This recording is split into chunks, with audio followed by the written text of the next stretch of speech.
আসসালামু আলাইকুম। সবাই নিশ্চয় আল্লাহর রহমতে ভালো আছেন। আবারও স্বাগত জানাচ্ছি নবেশন মডেল স্কুলের পক্ষ থেকে। আমি ফারজানা ম্যাডাম। আজ আমি ক্লাস নেব অষ্টম শ্রেণীর বাংলা দ্বিতীয় পত্র। আমরা যখন কোনো কথা বলি তখন শব্দ সৃষ্টি হয়, আওয়াজ সৃষ্টি হয়। এই আওয়াজই কি আমরা জানি যে আওয়াজই হচ্ছে ধ্বনি, কিন্তু সেই ধ্বনি যদি কোনো অর্থবোধক হয় তখন সেটা হয়ে যায় একটা শব্দ। যেমন এখানে ওটা বলি ক ল ম, এটা কিন্তু একটা অর্থ আছে।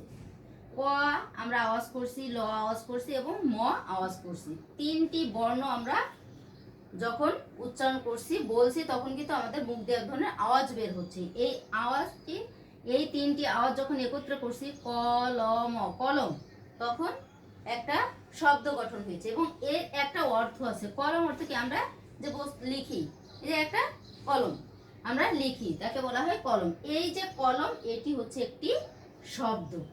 তাহলে শব্দ কাকে বলে আমরা জানলাম যে কয়েকটি বর্ণ মিলে যখন একটি অর্থবোধক শব্দ তৈরি হয় তখন তাকে আমরা শব্দ বলতে পারি।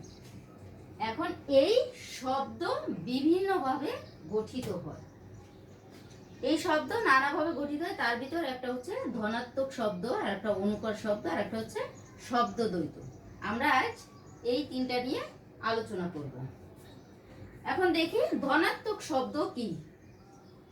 ধনাত্মক শব্দ বলতে বোঝায় যে শব্দ স্বাভাবিকভাবে কোনো শব্দ সৃষ্টি করে বা কাল্পনিক কোনো শব্দ সৃষ্টি করে, যেটা কাল্পনিকভাবে অনুভব করতে হয়, যেটা দেখা যায় না।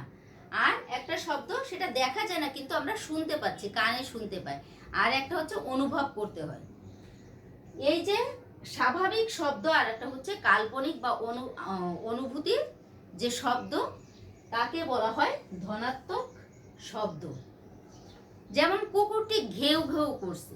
এখন আমরা একটা কুকুর দেখতে পাচ্ছি এবং ঘেউ ঘেউ করছে, সেই শব্দটা কিন্তু আমরা শুনতে পাচ্ছি। এইটা কি? এটা স্বাভাবিক ধনাত্মক শব্দ। আর মাথাটা ঝিমঝিম করছে, আমরা এটা অনুভব করছি, আমরা কিন্তু দেখতে পাচ্ছি না। কেউ যদি বলে যে আমার মাথাটা ঝিমঝিম করছে বা পেটটা ব্যথা ব্যথা করছে, আমরা কিন্তু এগুলো দেখতে পাচ্ছি না, এগুলোকে অনুভব করছি। এই যে অনুভূতি, এটাকে হচ্ছে কাল্পনিক ধনাত্মক শব্দ বলা হচ্ছে। তাহলে আমরা সংজ্ঞায় কি বলতে পারি? সংজ্ঞায় বলতে পারি কোনো কিছুর স্বাভাবিক বা কাল্পনিক যে শব্দ সৃষ্টি হয় তাকে বলা হয় ধনাত্মক শব্দ। এই ধনাত্মক শব্দ হচ্ছে দুই প্রকার। এই ধনাত্মক শব্দ আছে দুই প্রকার। একটা হচ্ছে ধ্বনি প্রকাশক আর একটা হচ্ছে ভাব প্রকাশক। একটা হচ্ছে ধ্বনি প্রকাশক আর একটা হচ্ছে ভাব প্রকাশক।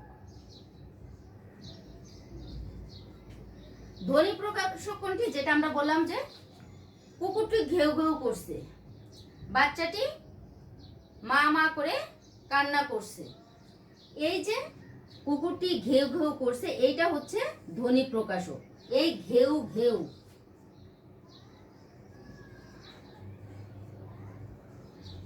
এই ঘেউ ঘেউটি হচ্ছে ভাব প্রকাশক। ধ্বনি প্রকাশক না, এটা হচ্ছে ধ্বনি প্রকাশক। এটা হচ্ছে ধ্বনি প্রকাশক। আর ভাব প্রকাশক হচ্ছে ঝিমঝিম, মাথাটা ঝিমঝিম করছে, এটা হচ্ছে ভাব প্রকাশক ধ্বনি। তারপরে হচ্ছে ঠাঠা রোদের তীব্রতা, মানে রোদ দেখা যাচ্ছে কিন্তু সেটাকে কি বলছে? ঠাটা রোদের তীব্রতা। এই যে রোদটা যে ঠাটা, আমরা কি বলি, অনেক সময় বলি যে ঠাটা রোদ পড়ছে, মানে খুব গরম, এই রোদে অনেক গরম। এই যে গরমটা আমরা কিন্তু দেখতে পাচ্ছি না, আমরা সেটা অনুভব করছি। আমরা যখন রোদে যাচ্ছি, তাপ শরীরে আসছে, তখন আমরা সেটা অনুভব করতে পারছি যে অনেক গরম, তখন সেটা বলছি ঠাটা রোদ পড়ছে। এই যে ঠাটা রোদ পড়ে, এটা হচ্ছে ভাব প্রকাশক। তাহলে আমরা ধনাত্মক শব্দ কি জানলাম? যে কোনো কিছুর স্বাভাবিক বা কাল্পনিক অনুকৃতি বিশিষ্ট যে শব্দ তাকে বলা হয় ধনাত্মক শব্দ। ধনাত্মক শব্দ দুই প্রকার, একটা হচ্ছে ধ্বনি প্রকাশক আর একটা হচ্ছে ভাব প্রকাশক। ধ্বনি প্রকাশক হচ্ছে যেটা আমরা সামনে দেখতে পাই, সামনে দেখতে পাচ্ছি এবং কানে শুনতে পাচ্ছি, সেটা হচ্ছে ঘেউ ঘেউ। আর ভাব প্রকাশক হচ্ছে যেটা অনুভব করতে হচ্ছে, সেটা হচ্ছে ভাব প্রকাশক শব্দ।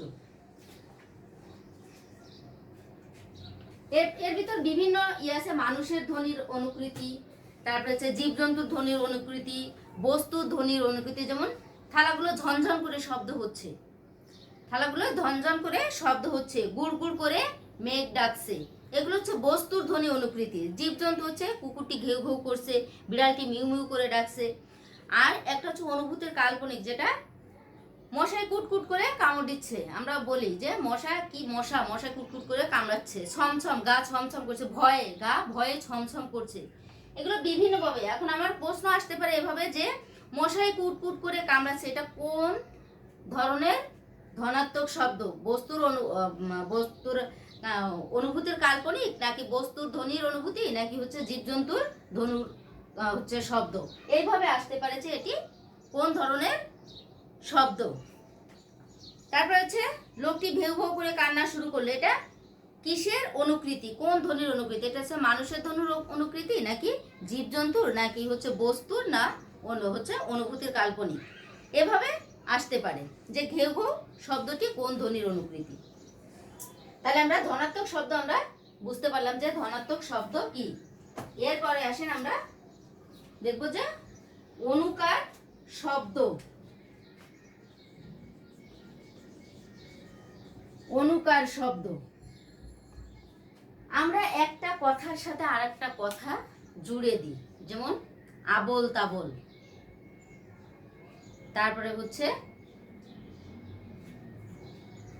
খাবার দাবার।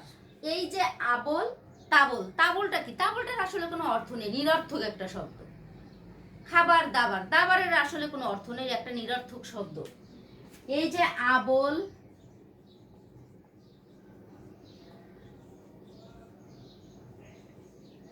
আবোল তাবোল, এই আবোল তাবোলের, আবোলের কিন্তু অর্থ আছে, কিন্তু তাবোলের কোনো অর্থ নেই। এইটা হচ্ছে আবোলের সাথে একটা কথা জুড়ে দিয়ে যে আবোল তাবোল। এই আবোল একটা, এখন আমরা দেখেন এই একটা উদাহরণ দেখলাম যে আবোল তাবোল একটা অর্থবোধক শব্দের সাথে আর একটা নিরর্থক শব্দ, এটা হচ্ছে অর্থবোধক, এটা হচ্ছে নিরর্থক। একটা অর্থবোধক শব্দ আর একটা হচ্ছে নিরর্থক শব্দ, যেটার কোনো অর্থ নেই।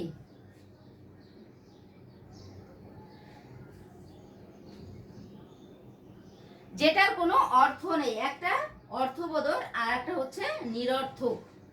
একটা অর্থহীন আর একটা যেটার কোনো অর্থ নেই।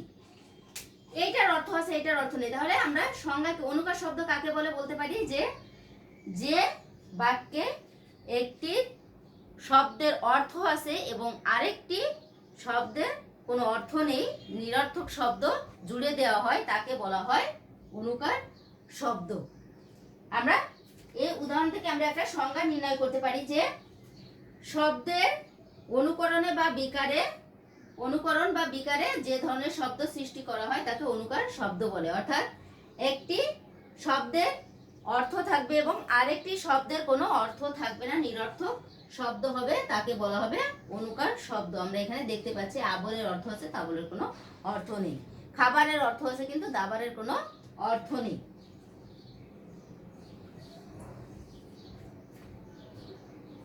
যেখানে এখানে কিছু উদাহরণ দেওয়া আছে। আবোল তাবোল, নোমান সকাল থেকে আবোল তাবোল বকে চলেছে। কাপড় চোপড়, মা বাইরে যাবার জন্য কাপড় চোপড় পরে তৈরি হয়ে বসে আছেন। খাবার দাবার, এইমাত্র খাবার দাবার শেষ হয়েছে। এই যে খাবার দাবার, দাবার জিনিসটা কি? গোছগাছ, জিনিসপত্র গোছগাছ করে নাও, জিনিসপত্র গুছিয়ে নাও। আমরা এভাবে যদি বলি তাহলে একরকম, জিনিসপত্র গোছগাছ করে নাও এটা আর এক ধরনের কথা। চোটপাট, আমাকে চোটপাট করে কোনো লাভ হবে না, মানে রাগারাগি করে, যে আমার সাথে রাগারাগি করে কোনো লাভ হবে না, তাকে আর এক ভাষায় বলছে আমাকে চোটপাট করে কোনো লাভ হবে না। জড়ো সড়ো, ভয়ে ছেলেটা জড়ো সড়ো হয়ে আছে। এই যে কথার শেষে আর একটা অর্থহীন শব্দ, এই অর্থহীন শব্দই হচ্ছে অনুকার শব্দ। একটা কথার শেষে একটা অর্থহীন শব্দের শেষে আর একটা একটা অর্থযুক্ত শব্দের শেষে আর একটা অর্থহীন শব্দ ব্যবহারই হচ্ছে অনুকার শব্দ। তাহলে আমরা অনুকার শব্দ বলতে পারি, অনুকার শব্দের সংজ্ঞা বলতে পারি সার্থক নিরর্থক শব্দ দ্বৈত। শব্দ দ্বৈত মানে কি? জোড়া শব্দ। শব্দ দ্বৈত অর্থ হচ্ছে জোড়া শব্দ, জোড় শব্দ, দুইবার যে শব্দ ব্যবহৃত হয়, দ্বিত শব্দ, শব্দের দ্বিত, তাকে বলা হচ্ছে শব্দ দ্বৈত। তাহলে সার্থক নিরর্থক শব্দ দ্বৈতের মধ্যে মূল শব্দের অনুকরণে মূল শব্দ কোনটি? মূল শব্দ হচ্ছে খাবার। এই যে মূল শব্দের অনুকরণে আরেকটি অর্থহীন শব্দ যুক্ত হলে তাকে অনুকার শব্দ বলে। তাহলে আমরা অনুকার শব্দ কাকে বলে বুঝতে পারছি যে সার্থক নিরর্থক শব্দ দ্বৈতের মধ্যে মূল শব্দের, সার্থক নিরর্থক শব্দের মূল শব্দের শেষে আরেকটি অনুকার শব্দ যুক্ত হলে তাকে, অনুকরণে যে আরেকটি অর্থহীন শব্দ যুক্ত হয় তাকে বলা হয় অনুকার শব্দ। তাহলে আমরা অনুকার শব্দ বুঝতে পারি। এরপরে আসবো আমরা শব্দের দ্বিরুক্তি অর্থাৎ শব্দ দ্বৈত। এরপর আমরা দেখব শব্দ দ্বৈত।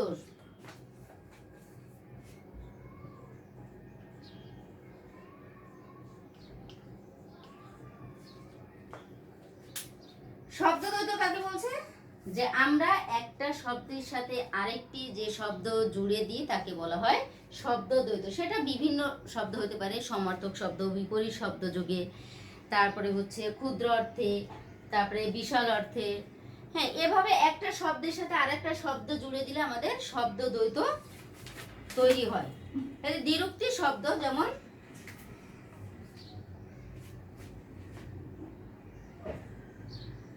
বাবা মা, এটা কি? বিপরীত শব্দ। বিপরীত শব্দ যোগে শব্দ দ্বৈত বা দ্বিরুক্তি শব্দ।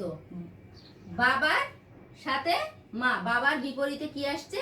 মা, এটা হচ্ছে বিপরীত শব্দ যোগে দ্বিরুক্তি শব্দ।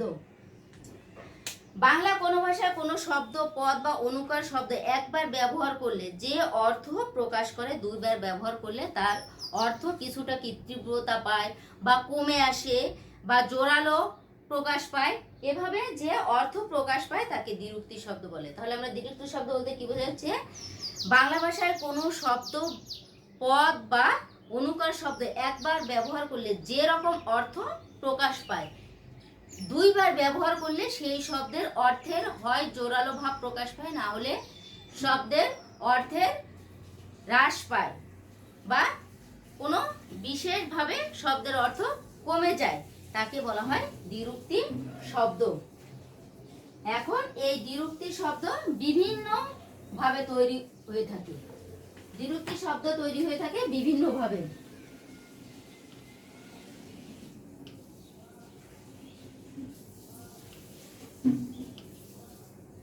দ্বিরুক্তি শব্দ কেন বলা হচ্ছে? দ্বি অর্থ হচ্ছে দুই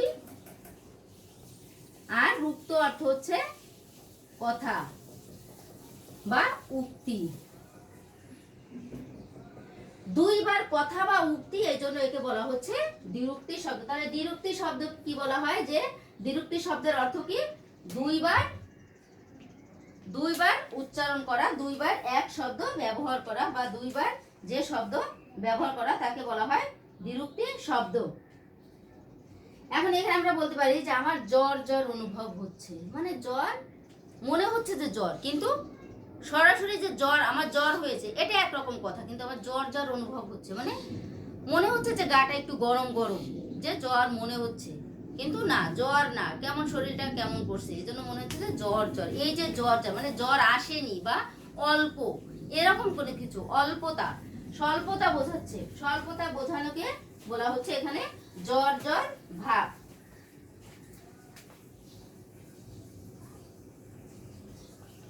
দ্বিরুক্ত শব্দ এটা বিভিন্ন ভাবে তৈরি হয়।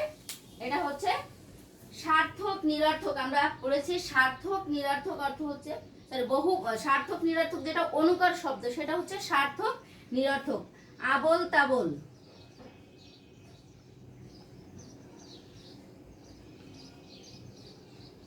এটা হচ্ছে সার্থক নিরর্থক। এটা হচ্ছে সার্থক নিরর্থক শব্দ। সার্থক সার্থক কিসের জন্য? আবল হচ্ছে সার্থক আর তাবল হচ্ছে নিরর্থক, এজন্য বলা হচ্ছে সার্থক নিরর্থক শব্দ। এটা হচ্ছে আবল তাবল এক ধরনের দ্বিরুক্তি শব্দ, সেটা হচ্ছে সার্থক নিরর্থক। এরপর আসে বহু বচনে। বহু বচনে শব্দ যেমন গাছে গাছে।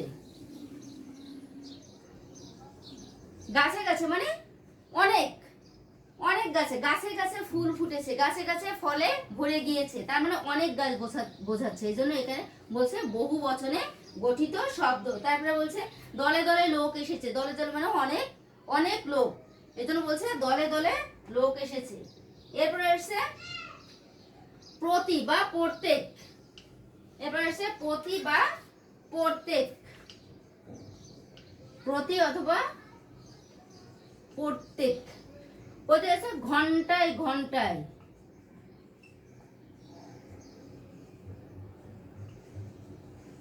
ঘন্টায় ঘন্টায় ঘন্টায় ঘন্টায় বৃষ্টি হচ্ছে, ঘন্টায় ঘন্টায় মানে 1 ঘন্টা পর পর বা 2 ঘন্টা পর পর ঘন্টায় ঘন্টায় বৃষ্টি হচ্ছে। প্রতি ঘন্টায় না বলে আমরা কি বলছি? ঘন্টায় ঘন্টায় বৃষ্টি হচ্ছে। তারপরে হচ্ছে দিন দিন, দিন দিন তুমি রোগা হয়ে যাচ্ছ বা দিন দিন তুমি শুকিয়ে যাচ্ছ, এরকম দিন দিন মানে প্রতিদিন তা না বলে কি বলছে? যে দিন দিন। এটা হচ্ছে প্রতি বা প্রত্যেক অর্থে দ্বিরুক্তি শব্দ। তারপরে মৃদুতা, অল্পতা। মৃদুতা, মৃদুতা হচ্ছে জ্বর জ্বর, যে বলছি জ্বর জ্বর। তারপরে আছে শীত শীত, আমার জ্বর জ্বর অনুভব হচ্ছে, আমার শীত শীত। মৃদু অল্প হালকা, বেশি শীতও না আবার বেশি গরম না, এই জন্য শীত শীত, জ্বর জ্বর, মৃদুতা। এরপরে আসছে বহুলতা। বহুলতা অর্থ হচ্ছে টুকরো টুকরো, মানে অনেক হাজার হাজার, অনেক হচ্ছে। তারপরে হচ্ছে লাখ লাখ, আকাশে লাখ লাখ তারা উঠেছে। টুকরো টুকরো কাগজ, তুমি কাগজগুলো টুকরো টুকরো করছো কেন? মানে অনেক, একে বলছে বহুলতা। তারপরে আছে উৎকণ্ঠা, তারপরে হচ্ছে সংকোচ, এগুলো আছে যে ধর ধর ও পড়ে গেল। তারপর হচ্ছে আমার ভয় ভয় করছে, এগুলো শব্দ। তারপরে আছে সমার্থক যোগে। সমার্থক যোগে দ্বিরুক্তি শব্দ। সমার্থক যোগে মানে কি? সমার্থক মানে কি? একই অর্থ, একই অর্থ, সেটা হচ্ছে সমার্থক যোগে। সমার্থক যোগে দ্বিরুক্তি শব্দ, যেমন কথায় কথায়, কথায় কথায় একই কথা। তারপর হচ্ছে হাট বাজার, ধন দৌলত, এগুলো কিন্তু একই জিনিস, ধন ও যা দৌলত ও তাই। তারপর হচ্ছে মাথা মুন্ডু, মাথা ও যা মুন্ডুও তাই। ঢাক ঢোল, একই জিনিসকে বলা হচ্ছে সমার্থক শব্দ, একই জিনিস যেটা বোঝাচ্ছে সেটা। তারপরে ধন সম্পদ, ধন সম্পদ, এগুলো হচ্ছে একই জিনিস। চাল চলন, এগুলোকে বলা হচ্ছে ধন ও যা সম্পদ ও তাই, এগুলোকে বলা হচ্ছে সমার্থক যোগে শব্দ গঠন। তারপরে আছে প্রায় সমার্থক। প্রায় সমার্থক এক হচ্ছে কিছুটা পরিবর্তন, পরের শব্দটা কিছুটা পরিবর্তন, একে বলা হচ্ছে প্রায় সমার্থক যোগে দ্বিরুক্তি শব্দ গঠন। প্রায় সমার্থক যোগে দ্বিরুক্তি শব্দ গঠন। এরপরে আসে জোড় শব্দের পরে আংশিক পরিবর্তন, একটা জোড়া শব্দ তার আংশিক পরিবর্তন, যেমন কাছাকাছি, কাছাকাছি। এই যে কাছাকাছি আংশিক পরিবর্তন, এখানে আকারটা পরিবর্তন হয়ে রস্যিকার আসছে। এই যে কাছাকাছি, ডাকাডাকি, চেয়ে চিনতে, এগুলো হচ্ছে আংশিক পরিবর্তন যোগে, জোড় শব্দের আংশিক পরিবর্তন যোগে দ্বিরুক্তি শব্দ। এরপরে আসে বিপরীত শব্দ যোগে দ্বিরুক্তি শব্দ। বিপরীত শব্দ যোগে, শব্দ যোগে আমরা বলতে পারি আসলের বিপরীত কি? নকল। আসল নকল। আসলের বিপরীত আমরা বলি নকল। এটা হচ্ছে বিপরীত শব্দ যোগে দ্বিরুক্তি শব্দ। তারপরে ইচ্ছা অনিচ্ছায়, জন্ম মৃত্যু, দেনা পাওনা, এগুলো হচ্ছে বিপরীত শব্দ যোগে দ্বিরুক্তি শব্দ। আর একটা হচ্ছে অনুকার শব্দ যোগে দ্বিরুক্তি শব্দ। আমরা আগেই জেনেছি অনুকার শব্দটি কি। অনুকার শব্দ হচ্ছে একটা সার্থক শব্দ আর একটা নিরর্থক শব্দ। যেমন টাপুর, টুকটাপ, টুক টাপ, এই টাপের কোনো অর্থ নেই, টুকটাপ। তারপর হচ্ছে টুকটাপ, তারপরে